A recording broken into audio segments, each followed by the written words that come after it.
The National Council of La Raza, a top Latino civil rights group, is taking a shot at RNC Chair Michael Steele and several prominent GOP figures for skipping its annual conference, saying that skipping raises questions about the GOP's interest in wooing Latinos. So Democrats are basking in the contrast, having nominated the first Latino to the Supreme Court and sending no end of speakers to the La Raza affair. They're in like Flynn with Latino voters, they hope.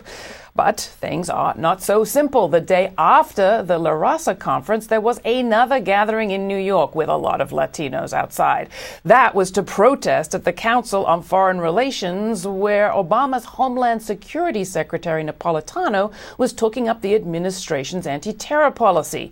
A slew of human rights and immigrant rights groups, including many Latinos, were protesting loudly because, for all the nice talk, the administration's immigration policy has actually put more, not less, power in the hands of law enforcement and done little so far to stop abusive raids and deadly detention practices. Armed federal immigration agents are still illegally pushing and shoving their way into homes and breaking up families, taking people away on suspicion, disproportionately Latinos. The Cardoso School of Law reports there have been hundreds of pre-dawn raids in just 2 states, New York and New Jersey, in violation of agency rules as well as the Constitution.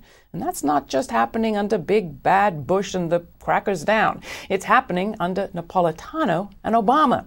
The demonstration by the immigration groups outside the council in New York is a wake-up call. Obama allies and voters, like many of those gathered outside the council meeting, aren't happy. A Latina on the Supreme Court is great and a love fest at La Raza's lovely, but there's a glaring glitch.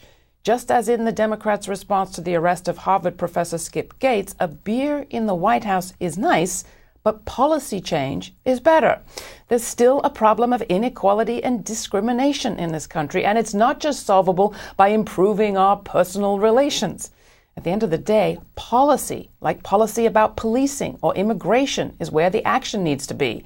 If Obama and the Dems are going to applaud themselves for, quote, being on the right side of history as they do, they better start making the necessary changes to policy to back up their words. As I said, beer and a chat is nice, but ensuring equal protection is better.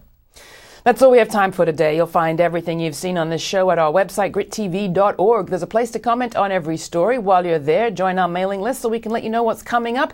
And you can subscribe to our video or audio podcast. We also have a radio version. We have a Twitter feed, of course. You can follow GRITtv or me on Twitter. And please become a supporter. We rely on your contributions. We're broadcasting commercial-free across the United States on Free Speech TV, Dish Network Channel 9415. You can ask for us on your cable or your public television station.